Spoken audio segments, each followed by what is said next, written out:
The $1 Million Movie won't be seen tonight, so he can bring you a very special episode of The Gen X Files.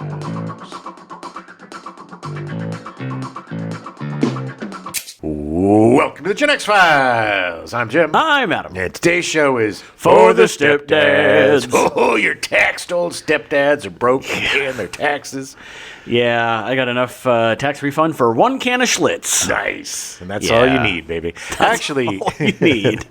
I actually did my taxes, I think, January 31st. Wow, yeah. I never technically received a W-2 from my place of employment, so... That's illegal. I know. I had access to it, so whatever, but yeah. Oh, nothing like old men talking about taxes. Yeah. The weather's been nice. Let's talk about the weather. You know what's worse about old men talking about taxes? Old men complaining about people not doing their jobs. Oh. Yeah. Who's doing that? Are you doing that? Because they never sent me the W-2. Oh. Yeah. Right.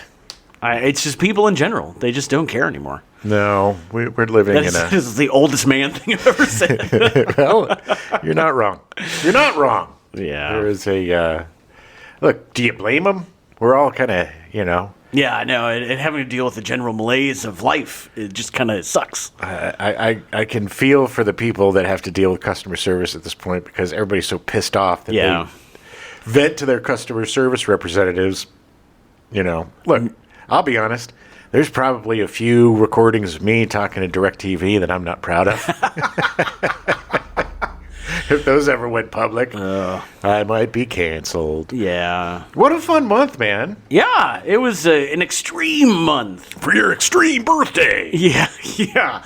I did choose these movies. It's funny because it really started because of BMX Bandits. I loved BMX Bandits when I was growing up. Yeah. Never really thought about it actually being in Australia. I knew they were Australian, but never gave me a big want to go to Australia.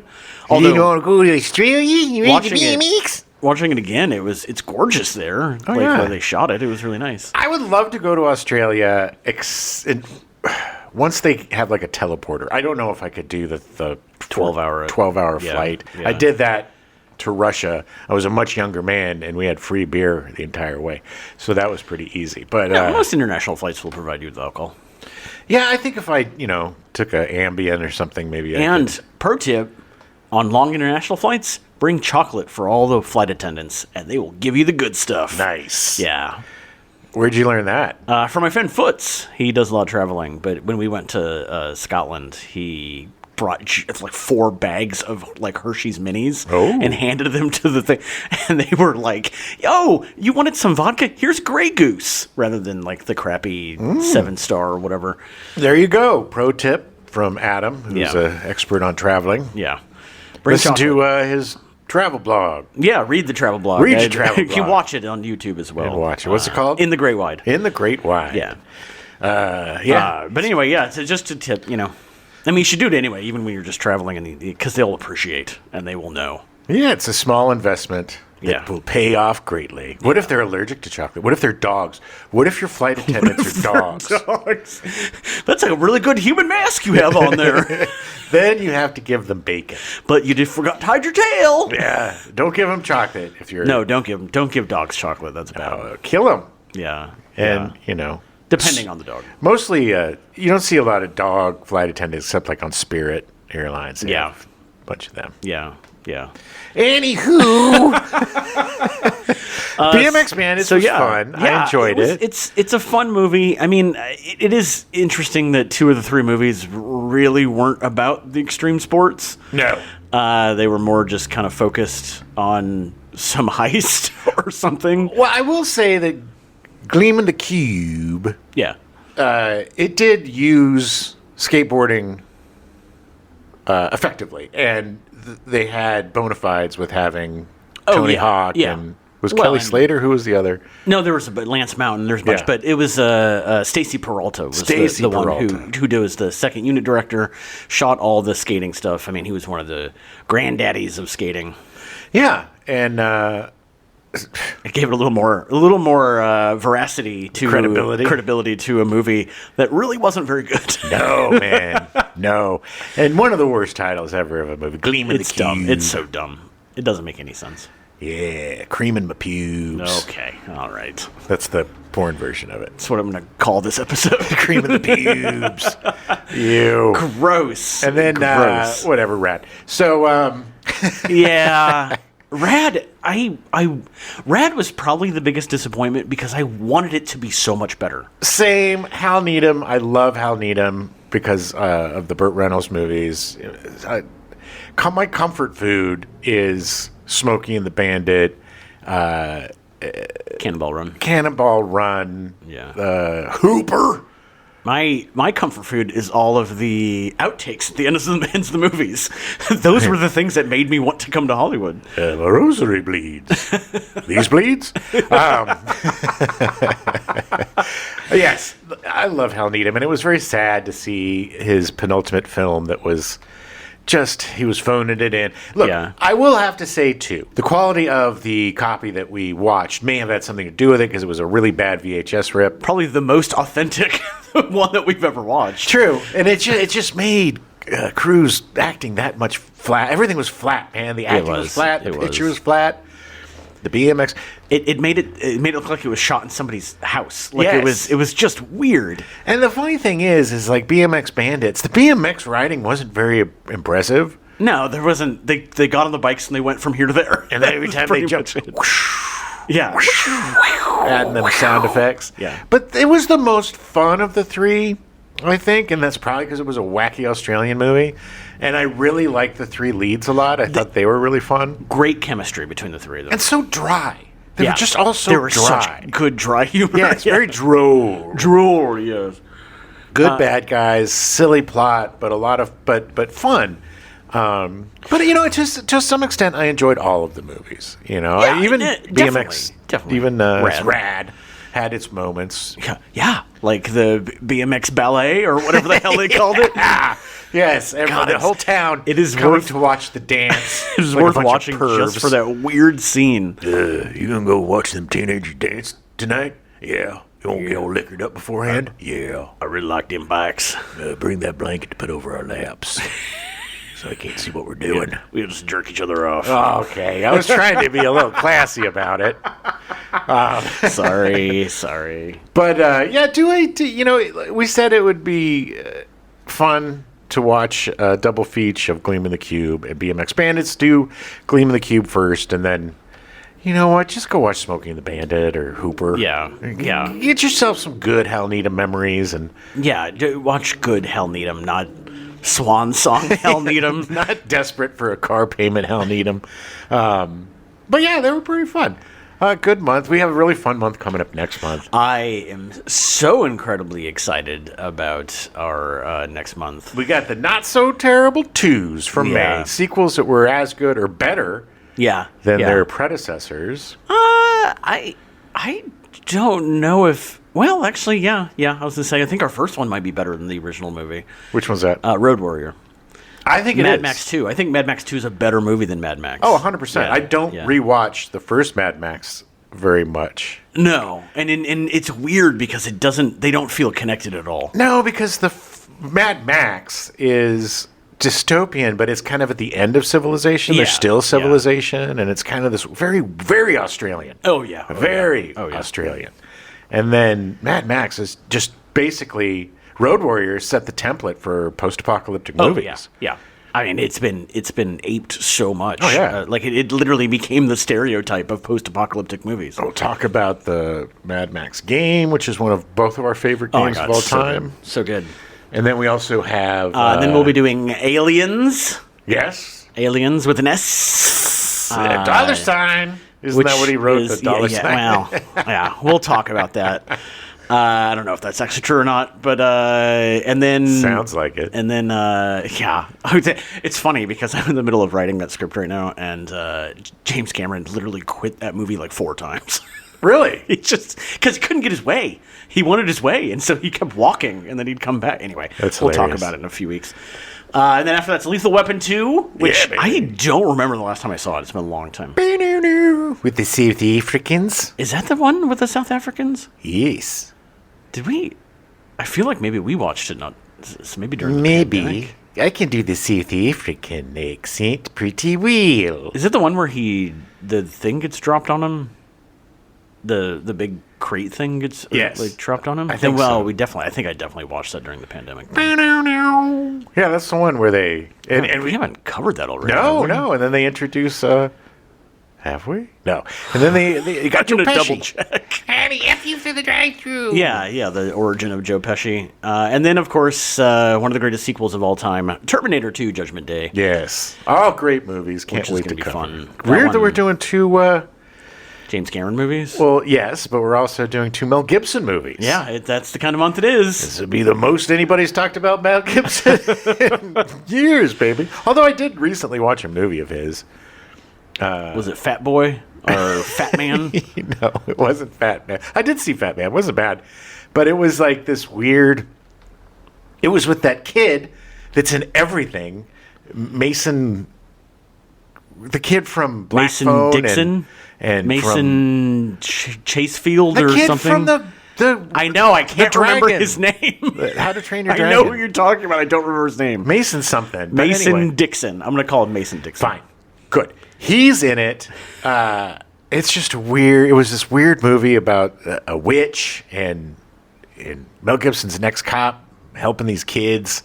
Weird. And he and the Mason kid become buddies, but everybody thinks that it's just stupid. But it was kind of one of those 80s, kind of like those 80s movies that Mel Gibson did. Like, really? Yeah. You know, with a kid and solving crimes or whatever. It was fine. It was just weird. It's just it bums me out so much because I loved him so much. Yeah. So much. And he made a great transition from an actor to being a pretty good director. Really good director. And he just could not handle it.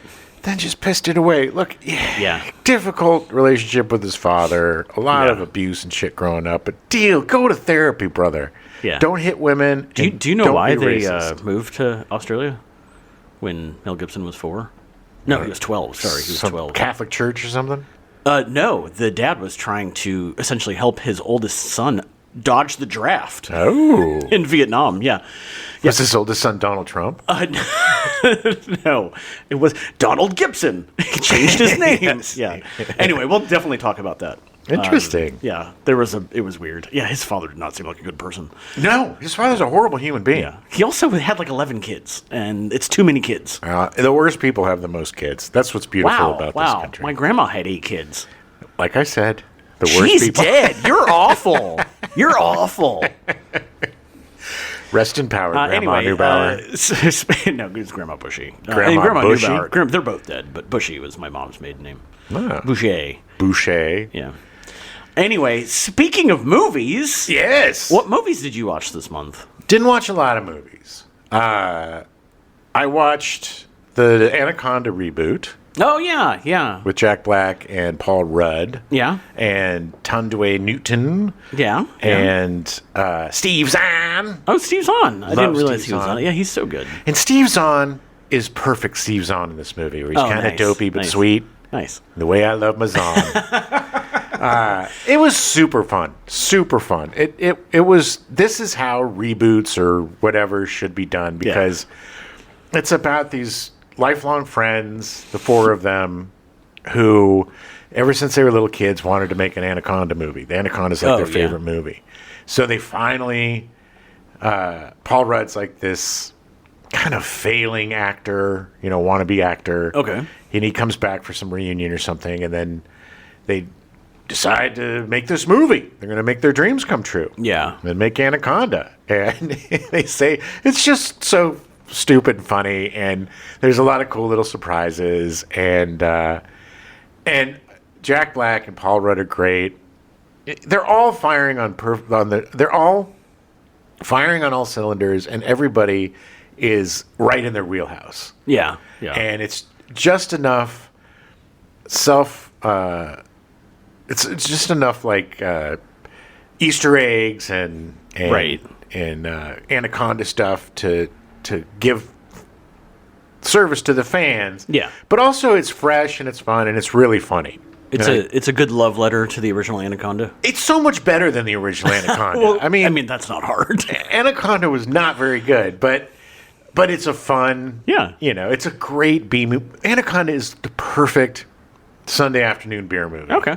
The original. Yeah. And this movie, I really enjoyed it. I think it'd be a fun double feature to watch the first Anaconda and Anaconda. Anacondas.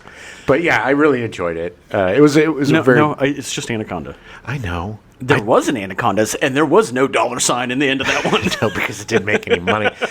Yeah, there's a bunch of there's like the Blood Orchid. There was like 4 or 5 of them. Yeah. But this one is great. I really enjoyed it. They made the smart move in the remake of ignoring all the other sequels, like they didn't happen, and then I'm kidding. I didn't see it. I'm kidding. I don't know if they did. They didn't really talk about any of the sequels. No, they were, they talked about J-Lo, and there were some fun cameos, and right. It was really good. I recommend it if you like Jack Black and you like Paul Rudd. If you don't like them, then definitely don't watch the movie. It's goofy comedy fun. Yeah, exactly. It's on Netflix. Check it out. On Netflix, also on Netflix, our friend and friend of the show, Jana, visited us, graced us with her appearance. Yeah. And one night she and I got really baked and watched Thrash on Netflix. Thrash. It's not an extreme sports movie. It sounds like it should be. Sure does. No, this is a shark movie. Oh, yeah, okay. You know me. I love my shitty shark movies. I will watch just about, and there's another one, Requiem or something, that's on there that I'm going to have to watch. Requiem. I thought we watched that. Did we? The French one? This isn't the French one. This is a different one. Sorry. Yeah, no, but I've heard of that one. Yes. Yeah. It's another new, another new shark. I was going to get Jana to watch that one too, but we didn't have time. But, so Thrash it takes place, I think in Louisiana. Jimon Hansu. It stars Jimon Hansu, and he's like a shark expert or something. Oh. And there's this big-ass storm coming, a big old hurricane, and it comes and it breaks the levees, and a bunch of sharks, a bunch of bull sharks, and a pregnant, big-ass great white shark comes into the town, and whoa, baby. This sounds just like the French shark movie. Very much so. They all get into the city. Yes, very much so. But it's dumb, and it's fun, and it's cheesy, and I enjoy it. I just love dumb, crappy shark movies. Yeah. They're entertaining. It was the perfect late night, smoke a J, yeah, watch a crappy movie. It was fun. I enjoyed it. And then the last movie that I watched came out last year. Didn't do very well, but I really enjoyed it. It was Dust Bunny. And it's really funny. It's with Mads Mikkelsen and Sigourney Weaver and David Dastmalchian. Is that how you say it? Dastmalchian? Dastmalchian? Yeah, I think it's Dastmalchian. Sophie Sloane. And, I don't know who that is. She's the little girl. She plays this little girl. So it's really funny because I'm watching this movie and I'm like, this kind of looks like a Brian Fuller movie. And then I find out it is a Brian Fuller. He wrote, directed Surprise! It. Big fan of his from Pushing Daisies, and I loved Hannibal. Yeah. Mads Mikkelsen again. Yeah. Really great show. Hannibal was so cool because it took such an iconic character, completely changed it up, and made it its own thing, and was great. This was really fun, man. This was kind of like a fantastical Leon the Professional. Okay. Where this little girl has this monster under her bed, this dust bunny, and it keeps eating her family. She's ate her family, then ate her foster family. Oh, wow. But you don't know if it's real. And so she goes to... She may be murdering everyone. Well, so she sees Mads Mikkelsen, whose name in the movie is Resident 5B. Oh, okay. Because he lives in 5B. Right. She sees him fighting these dudes, and one of them... some of them are in like a Chinese dragon costume, like in the parades and stuff. Yeah. And he kills them all, so she thinks he's a monster killer. So she tries to hire him to kill the monster under her bed. And baby, it turns into this whole thing. And I really enjoyed it. It was very fun. It was very different. Just like all of Brian Fuller stuff, it's got this, weird tinge to it that makes it even more fantastistical than, And I love movies that have this type of premise, but then lean into it and don't make it like, oh, it was all in her mind. And, it's like, holy shit, this is actually happening. Yeah. Watching people deal with that stuff is one of my favorite things. It's like, this is real. It was a lot of fun. Sigourney Weaver is so good in it, and man, I have such a crush on her. She's so good in everything. So beautiful. And Mads Mikkelsen's really fun. It's a little different than what he normally plays. The little girl, Sophie Sloane, she's great. The other actors are just kind of like smaller parts. There's like a whole thing of like all these hitmen trying to kill Mads Mikkelsen as well. So Right. again, kind of like Leon the Professional. Most of it takes place in this apartment building. Yeah. But, there's some twists and turns, and it's definitely worth checking out. And it's on HBO Max. Awesome. I finally watched Zootopia 2. Nice. Which the irony is that people begged for this movie for years, and then we finally got it, and it's pretty much what everybody wanted, but I literally don't remember any of it. Yeah, it's not very memorable. I talked about it a little bit last month. Yeah. It was fine, but it was just funny that I was like, oh, that's right, I did watch that. Because it's what I wanted from the movie. Yeah. But it didn't really blow me away or anything. It was a pretty safe sequel. Yeah. As they go. Not bad, but it was fun. It was still fun, and the animation was amazing. Oh, yeah. Really good. Also, I did not watch a lot of movies this month, but coming this Sunday in 2 days, Begonia is going to be on Netflix. Oh, yeah. And if you have not seen Begonia, it's only been on Peacock so far, so if you have Netflix, watch Begonia. Begonia was one of my favorite movies from last year. It was great. Such a good movie. Such a surprise. Again, just like I was talking about with Dust Money, I love it when they lean into that shit, and it's got some really cool twists and turns. It's such a great movie. God, it's such a good movie. And it's that director, whatever his name is. Yes. I know. Yeah. It's my favorite movie of his. It's the most accessible movie of his. And granted, I have not seen The Lobster, which everybody tells me I would love and I need to see. Right. So I will eventually at some point watch that movie. But, I did not like the Poor Things. I was not a fan of that movie. And there was some other movie of his that I didn't really care for. But this movie was great. I really enjoyed it. Yeah, it's really good. What about TV? What TV you been watching? I've been watching a bit. There's a couple of things that came back that I've been watching. Boys, final season's going on. Yeah. Really good. I love that show. It's getting brutal. Now that we're coming to the end. Of course. It's just going to get more brutal, but it's still great. And, all of the show, even the spinoff show that they did that ties into this show. It's almost like one big show. Oh yeah. Because the one about the university, God U or whatever. V something. Yeah. What is it called? Gen V. Gen V. There you go. They're going to bring some of those characters back into this. So they're going to be like, this is going to be done after this. Done, Wow. baby. Okay. It is done. Interesting. My plan is I stopped watching around the third season, and my plan is to go back and rewatch everything. And then now that I know it's going to be complete, yeah, I'm going to do a rewatch maybe this summer. I think once I have a little distance. Because I haven't watched any of the Gen V stuff. So it was good. I really enjoyed it. But I want to watch everything in order, as they say. What's so crazy about this season is they wrote this and I believe shot this before Trump was elected. Yeah. And so much of it is exactly like what's happening. Because a lot of it is an allegory. Like Homelander is kind of an allegory of Trump and the MAGA movement. And but it's just crazy how things are lining up. They're like Simpsons level of kind of predicting stuff. Another show that came back, Invincible. Same guys, Seth Rogen and Goldberg. Evan Goldberg. Great. I love that show. It's really fun. Yeah. I started watching the first episode and realized I don't remember anything that happened the last season. Yeah. So I need to watch a recap or something. Well, it's pretty brutal. You know, it's kind of like this season is kind of the final showdown with the Viltrumites. Yeah. And whew, It gets nasty. it is gory, baby.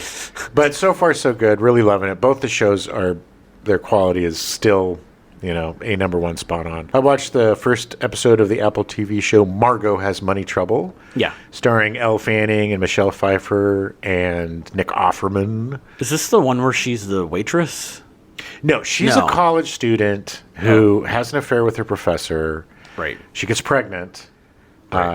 and her mom is Michelle Pfeiffer. Right. Her mom is a Hooters waitress, and her dad is a retired wrestler. Yes, but she's estranged from her father. They're we talked about this. For some reason, we talked about this. Yeah. Well, she's Michelle Pfeiffer's dating Greg Kinnear, who's kind of like this God Squatter, and so Nick Offerman didn't show up in the first one. The first one does a really good job of kind of getting it all out of the way. Yeah. So we could get. So what ends up happening, and it didn't happen in the first episode, but the premise is to make money. Elle Fanning's character joins OnlyFans. Right. And like has some weird alien milk squirting niche or something. Great. You know, God, I've been looking for that. But I really enjoyed the pilot episode. Really good writing. Elle Fanning is such a good actor. Yeah. And Michelle Pfeiffer too. And I haven't seen Michelle Pfeiffer in anything in a while. I know she's doing that Sheridan series, one of the 1,000 spinoffs. Taylor Sheridan things. Yeah.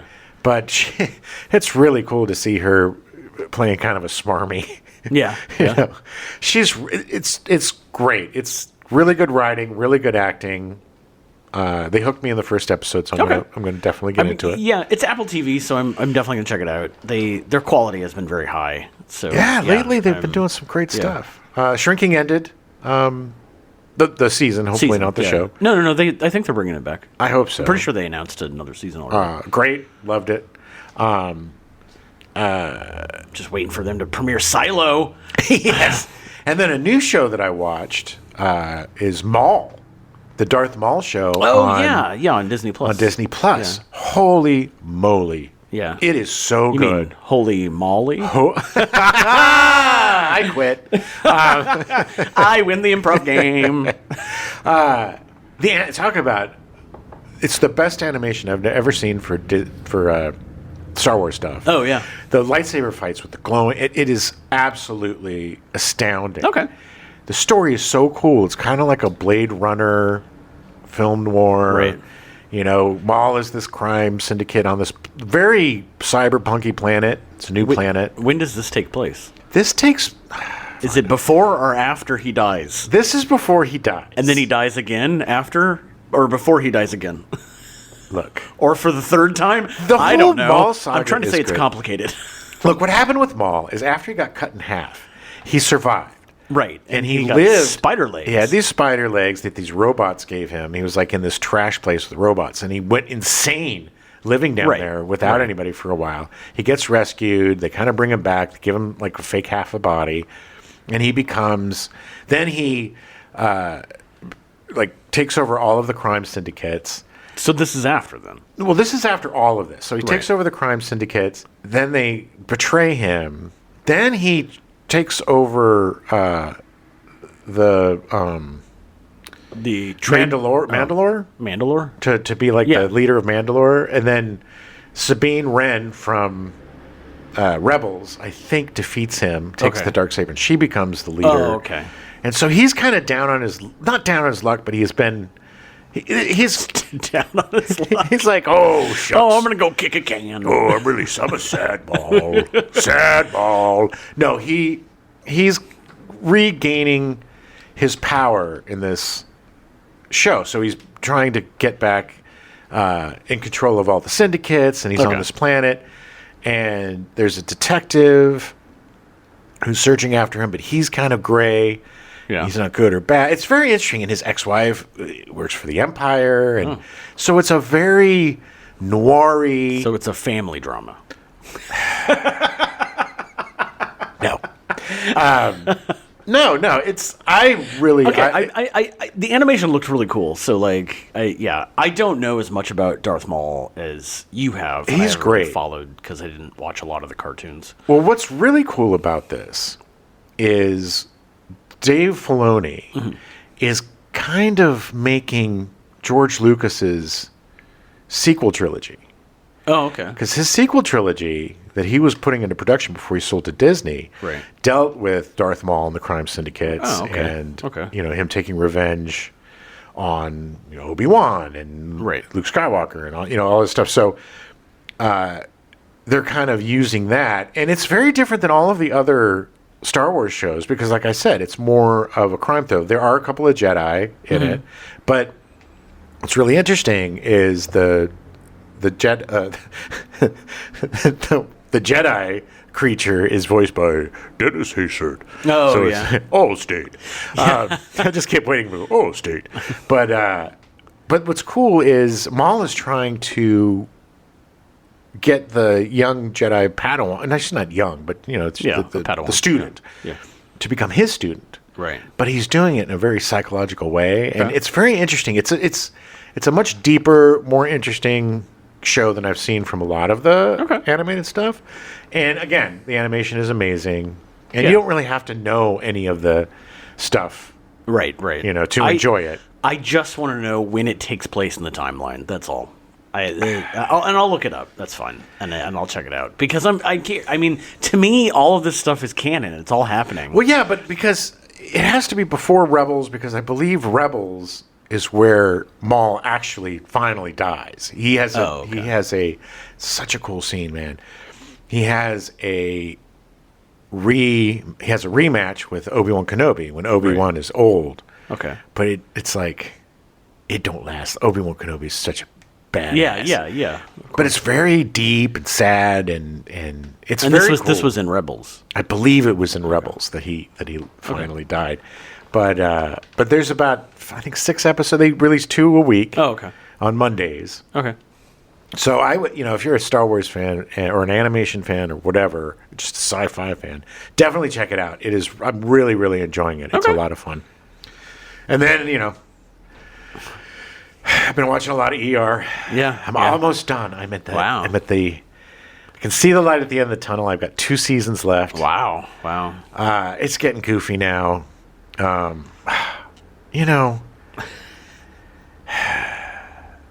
It's so funny because, once Clooney and Noah Wyle and Eric LaSalle and all the good people, they're all gone.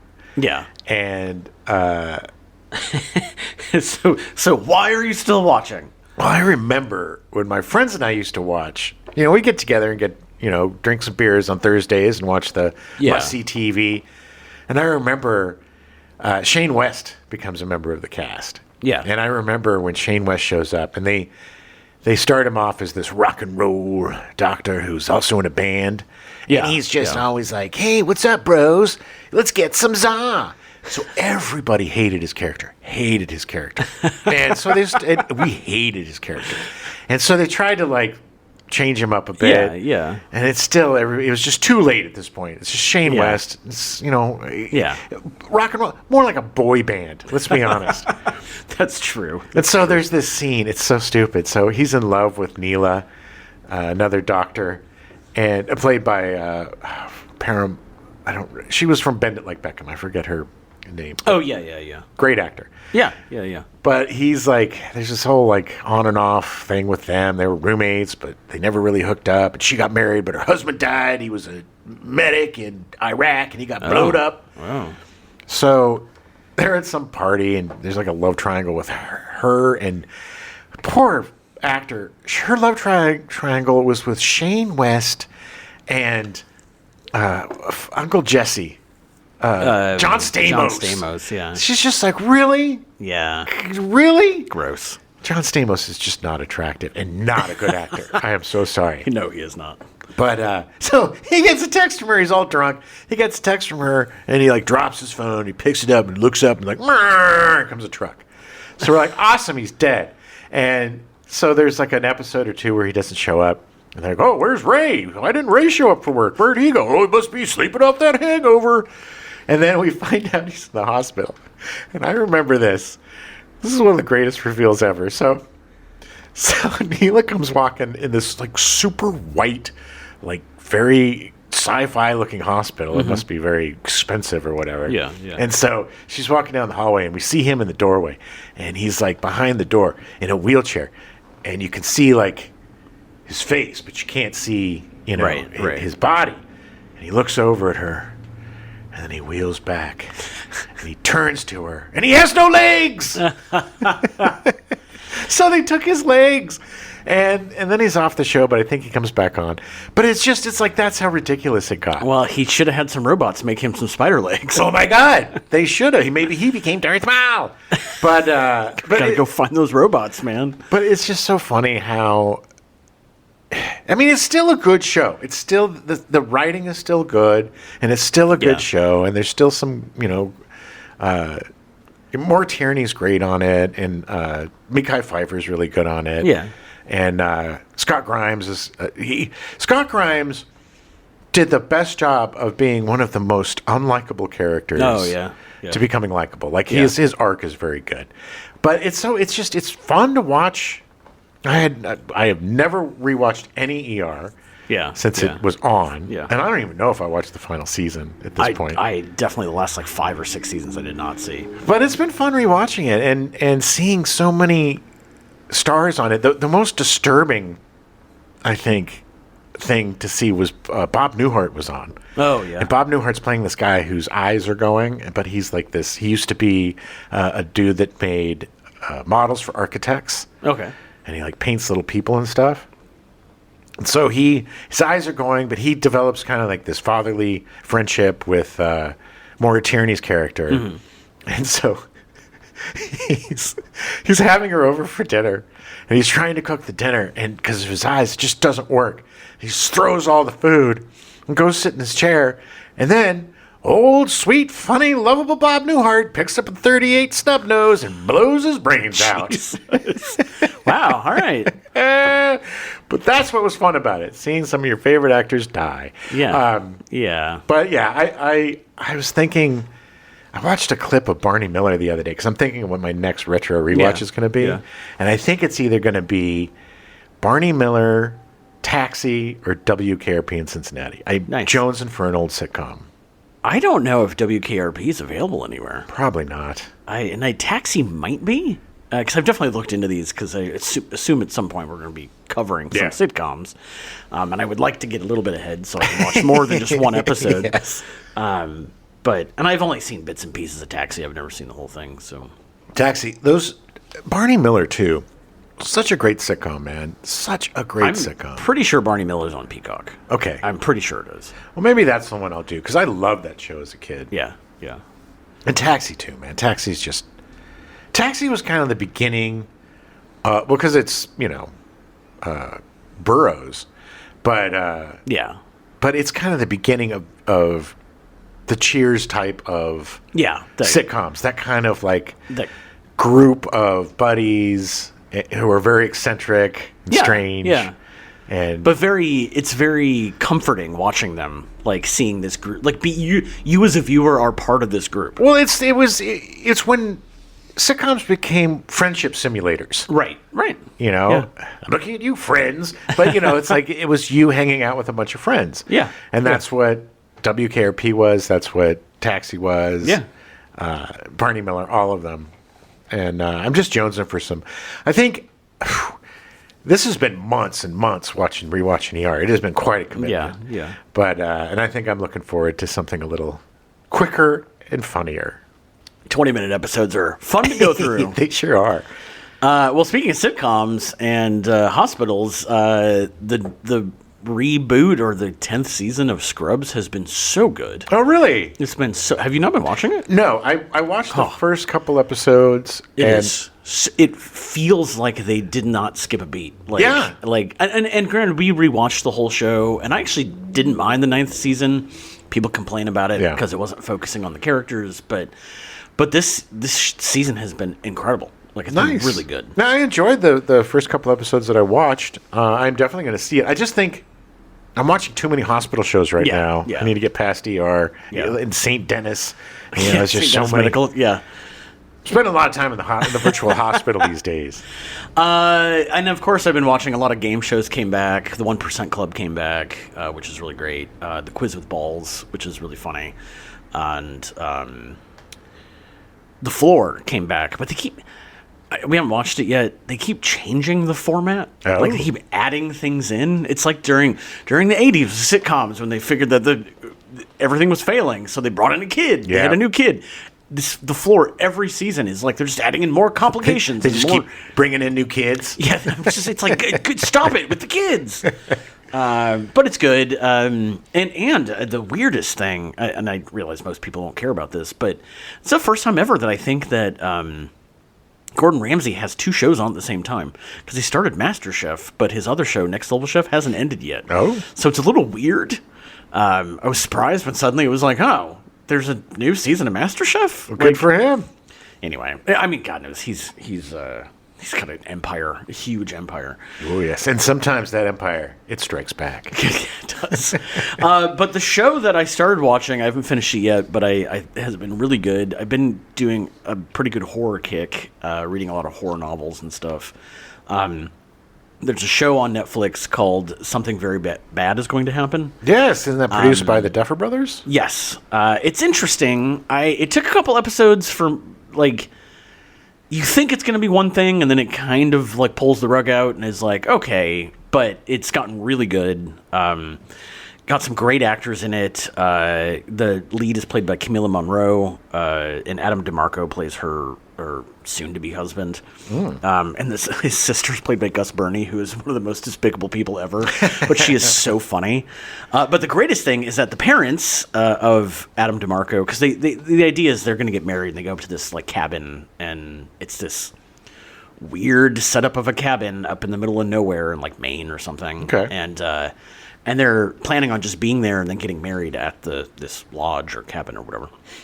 But the parents are played by Jennifer Jason Leigh and Ted Levine. Oh, nice. And it literally took me like 4 episodes to realize it was Ted Levine. What is he from? He was the killer from Silence of the Lambs. Yes. Yeah. Okay, Ted Levine. Yes, Ted I love Levine, him. Yeah. He's a very distinctive voice. Once you hear his voice, it's like, because I was like, yeah. But Jennifer Jason Leigh is it's good to see her and stuff. Like it's really good. I'm about 5 episodes into it. I think it's only 8 episodes. Okay. But also like, man, there is some gore in it. Like, oh, nice. Gory gore. Like I was not expecting the amount of blood that was in this. I like blood. And it's so messed up. Like when you realize the connections between the people and slowly revealing. Yeah.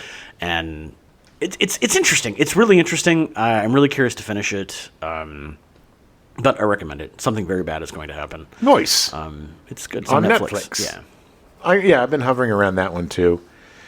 It's interesting. It did take a little bit for me to get into it, but once they finally started revealing things, it was like, okay. Cool. And it happens fairly quickly. I mean, it's not, All right. Yeah. What is that called again? Something Very Bad Is Going to Happen. Something very bad is going to happen. Yeah. What about video games? What have you been playing? Well, I played a little bit more of the Metaphor Refantasio. Oh yeah, how was that? It's really fun. It's again, it's a game that I know is going to take me about 10 or 15 hours to really get into. Oh yeah. So it's a different kind of game for me, but something that I've really wanted to play. And so far, I found the story and the characters really interesting, and the premise and everything is very cool. But I got sidetracked because they released Starfield on the PS5. Right.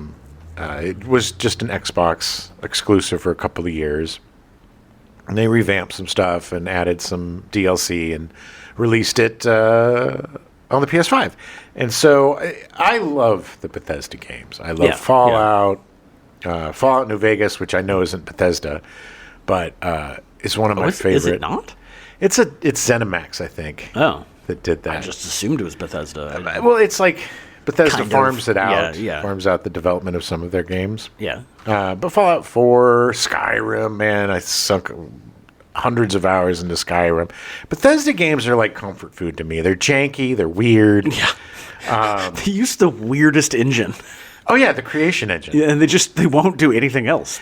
Yes, they won't abandon it. They used it for this one.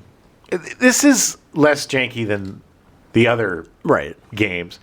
I know that there's been a lot of people that have had some technical issues, a lot of crashing or bugs or whatever. I haven't. I've had maybe one crash. Oh yeah. In dozens and dozens of hours. Yeah. A couple of weird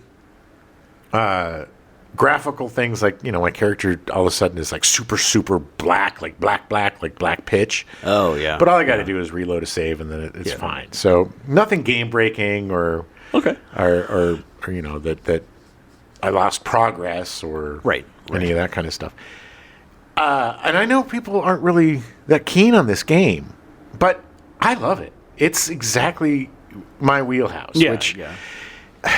It's like a bunch of really cool B sci-fi movies that you're playing. Okay. Because the cool thing about the Bethesda games is you have the main story, which is great, but then you have these factions, like a pirate faction, bad guys that either you get tasked to go undercover for them, or if you get arrested, then you can start that thing by being in jail with the bad guys. You can, there's a faction that's like Space Cowboys that I just did. Oh, nice. And the quests are really interesting.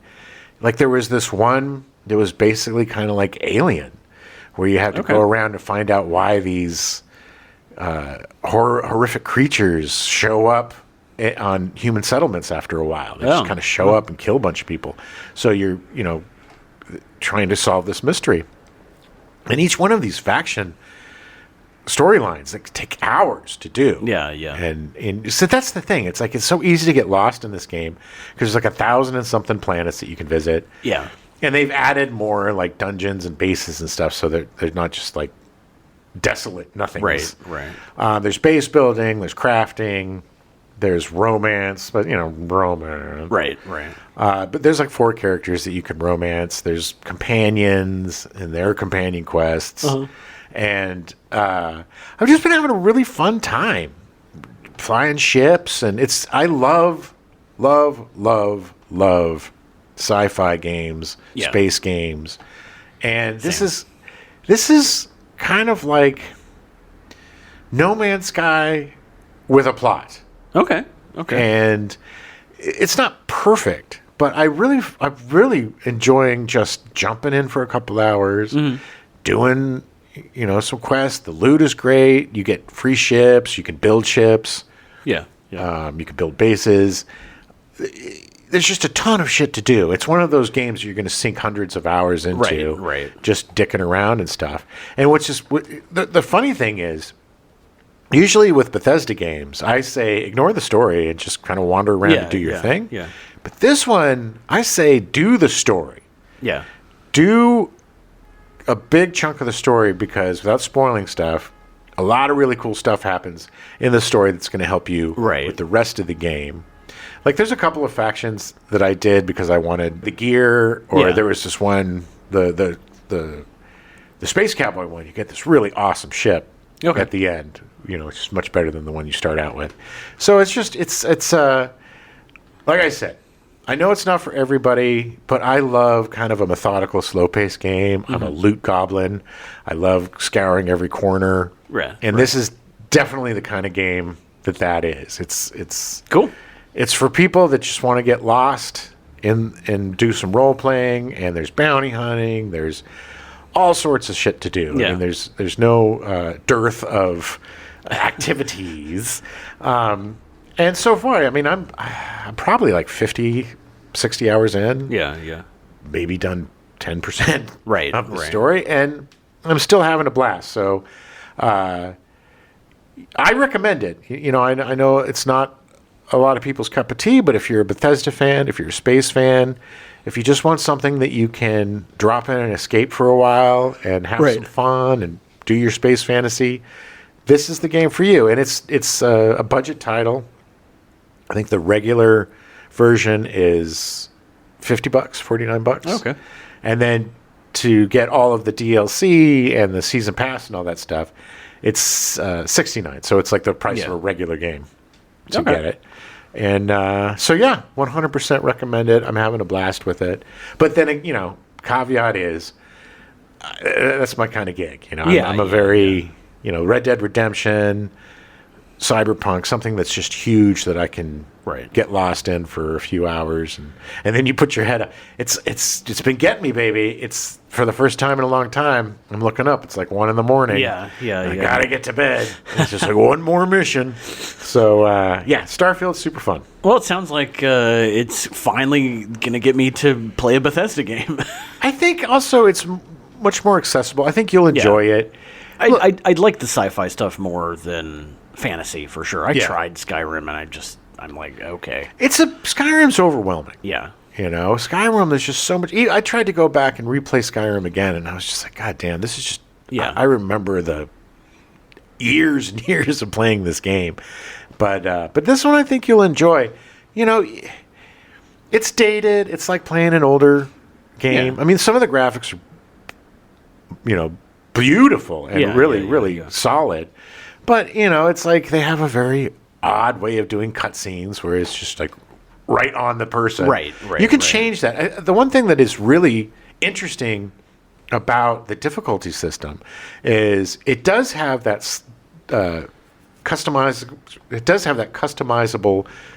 difficulty system that I keep talking about that I really enjoy. But the hook to this one is if you go easy on some things, it'll take off like 9% of your experience. Right. And if you go really hard, it'll add experience. So you can you know. So I storage is always a huge problem with Bethesda games. Right. Anybody who plays Bethesda games hates the word over encumbered. Yeah. So I bumped it up so I can have more space. More stuff, and, yeah. But the thing is, I think I'm losing 9%. But if you sleep in your ship before you go out, you get a 10% bonus. Right. So it evens itself out. But I think it's really cool that you have to kind of sacrifice. You have to really think about how you want to play it. It's more strategery. Yes, and there's some things that don't affect. There's some difficulty things that don't affect the experience at all. Yeah. But I just thought that was kind of cool. That's cool. That they did that, and it's there's like space trucks you can drive around on the planets too, and very fun, very fun. Yeah, I think my biggest complaint with Skyrim is that I'm not a big fan of first-person hand-to-hand combat. Like, it just weirds me out. Yeah. Which is ironic, considering that Jim got for my birthday Kingdom Come Deliverance 2, which I have tried playing the first game so many times. Same. Oh, can I just say one more thing about to address what you just said? Is you can play Starfield in first person or third person, and there's 2 third person cameras. So, and sometimes I play first, sometimes I play third, but you have the choice. Yeah. The original Kingdom Come Deliverance, the fighting system was so difficult. Oh my god. It was not very responsive, and it was not great. But everything I read about Kingdom Come Deliverance 2 was that if you didn't like the first game, you'd really like the second game. And if you really like the first game, you're probably not going to like the second game. Oh, really? Because they did change. I mean, to me, it's similar with the fighting style, but it just seems a lot easier. Okay. I'm not sure what the difference is, but it's interesting because it's set in like 1402. It's not like a fantasy game because it's historical. Yes. I mean, I had watched a video from a YouTuber called Any Austin, and he had talked about Kingdom Come Deliverance and how it literally was based on roads and things from the late 1300s that are still there. Yeah. And I was like, okay.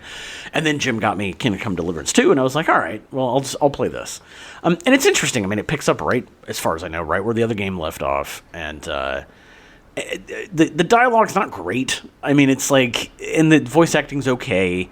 My biggest complaint with it is that they don't edit very well. Oh. Like, there's a lot of, like, so at a certain point, it starts, and there's, like, this whole besiegement of this castle, and then, of course, it, like, cuts to, like, 3 weeks ago, and then, like, you're traveling to this castle to deliver a message, and I played for, like, 4 or 5 hours, and then crest a hill, and it's like, oh, there's the castle, and then it just, you slowly watch them go over the hill, and then disappear from view, and then the title comes up. It's just like it took so long, Nice. and I was like, Like, come on. I realize it's a slower paced game, but it's been interesting. I mean, everything that I've done so far, I've only died a couple times. Oh, good. And it was because I'm still getting used to the controls. Yeah.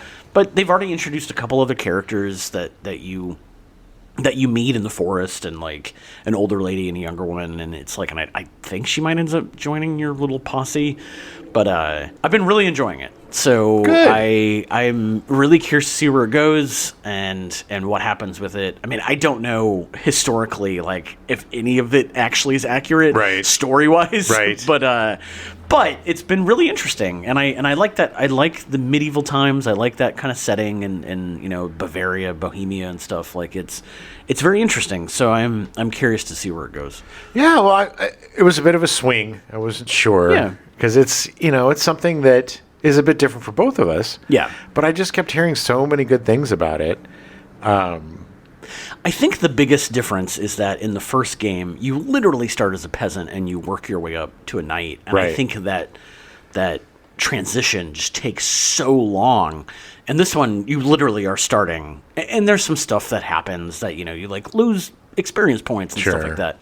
Because it has to. But, like, at least you start, like, being able to fully be in the game. Good. And I think that, for me, was the biggest difference. Right. Because you could learn more from it that way than being this weak, pathetic little thing that, by the time that you're fully built up in the first game, the game's essentially over. Yeah, I just remember Yeah. the first game being like, go get milk for your family. Yeah, And it was just yeah. like, Yeah. But it's really good. I'm enjoying it a lot. The other game that I've been playing, I picked it up on the spring sale, which I believe by the time this airs, it'll probably be done. Yeah. But the PlayStation spring sale, there's a game called The Making of Karateka. Karateka. Which Karateka was a game that I never played. It was on the Apple II, but it was programmed by an 18-year-old kid. I think I played it. It's from Digital Eclipse. They're the company that did the Atari 50th anniversary. Right. So essentially, you're like watching an interactive documentary. The Atari 50th anniversary is such a great piece of it's- history to get. It is. It has so many games that you can play. It's so good. In prototypes and things. Like, it's really good. And then a bunch of great interviews about the history. So much good video. It's like an interactive documentary. And this thing is the same. Yeah, it's very much because Jordan Mechner was 18 when he started doing it, and I think it finally came out when he was like 20. But it's talking to like all these old Broderbund like executives and stuff, and his dad like did the music, but it was the first game that did rotoscoping because he realized that he couldn't make the animation look good. Right. So he literally took a Super 8 camera and filmed his dad running around. He filmed the guy doing because his mom was I think a black belt in like karate or something. Karate. Might have been something else. But like, it's interesting because he literally just had a moviola and put tracing paper over and figured out how many frames he needed, but also didn't realize that this is the same guy that created the original Prince of Persia. Oh, yeah. So, because I saw it and I was like, this looks, because I played a lot of Prince of Persia. Same. And I was like, God, the animation looks so similar, so fluid, and it's because it was from the same guy. Nice. But they did, it had thematic music, like his dad was a classical pianist, but was like a businessman. Like, he didn't like pursue music, but he was really good. So he wrote the whole score and then like had to do like the weird like MIDI, beeps and boops. It's like this RAM piece happens to make a noise, and if you put it in a certain way, then it's higher or lower pitched. Yeah. But there were themes. He did a leitmotif for every character, and it was like cutting back and forth. Like, he actually did cuts in the game, which is something else that wasn't done at the time. And it's just amazing watching this and seeing how much innovation he had. Yeah. For this kid that was just like, I'm just going to do it because I can. Well, it was groundbreaking, and so much of what he used in that was used in so many subsequent games. Oh, yeah, yeah. I mean, we wouldn't have had, like, Mortal Kombat if it wasn't for this. No. Or that, what was that sci-fi game with the guy running into the gun? And not Outland, but it was something. Like Altered States or something. I love that game, Yeah. and it's so good, and I don't remember. But same, it has the remake of it. Yeah, yeah. It's that rotoscoping is just really fascinating, and it's really good. And and they have all of it. I mean, he created a few games before that and prototype stuff. And you can play those prototypes? And you can play those too, yeah. Nice. Yeah. And the prototypes of all the Karate Cop stuff. Like, there's at least 3 or 4 different versions of it that you can play. Oh, nice. And they also did their own remakes of them, so, like, they're all souped up. I mean, cool. still keeping the same, like, gameplay, but, like, look way better and, not to say way better, but look more modern. Right. And they kept the charm of the original, just churched it up a little bit.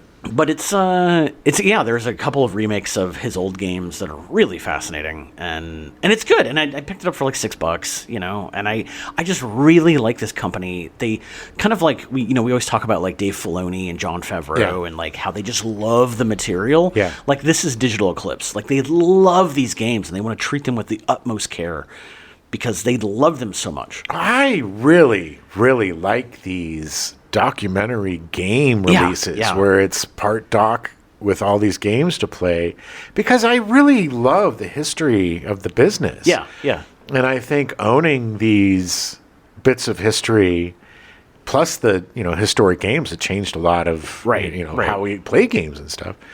I think it's just such a cool thing to have for your library. It's really fascinating because I did not know a lot about karateka or karateka, as some of them call it. Yes. So it was because I was like, I don't even know how to pronounce it. It's karateka. It's karate. It's I know, not but karate. Jordan Mickner himself says it both ways. So I was like, all right. He's a diplomat.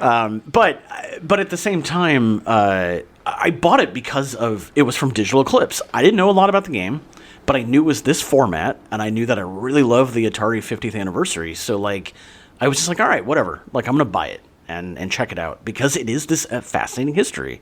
And I love knowing more about this stuff when I was like 5 or 6, like all this was happening. Yeah. And it's fascinating.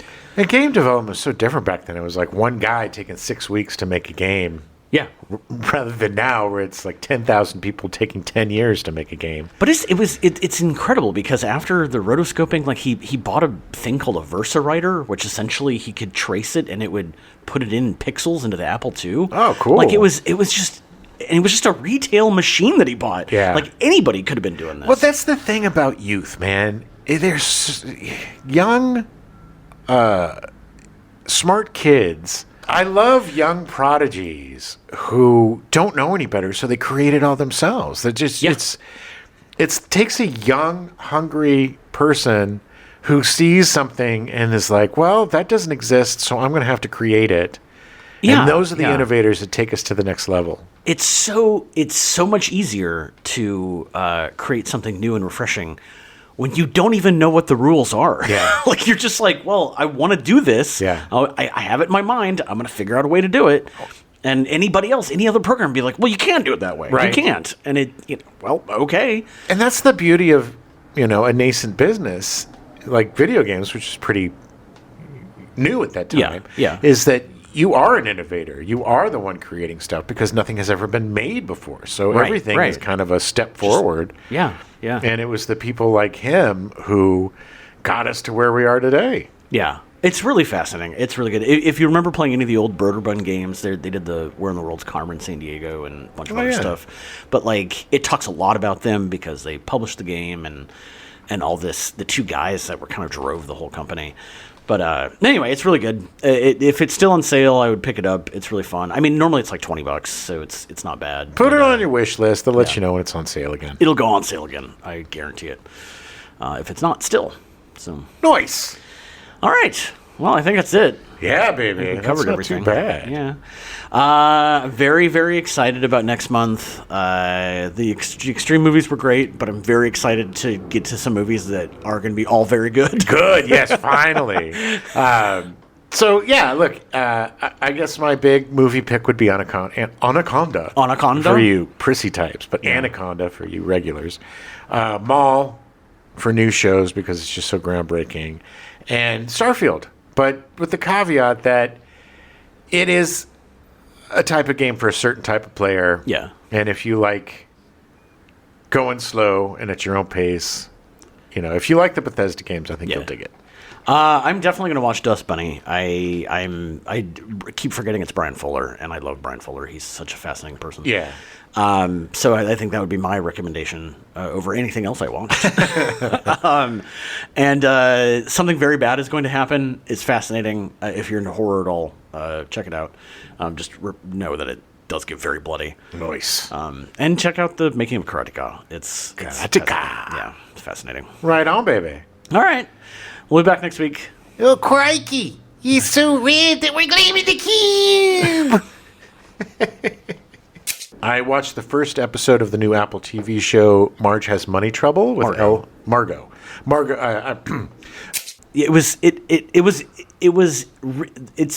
Sorry. We now return you to your regularly scheduled programming. She's the Sheriff, already in progress.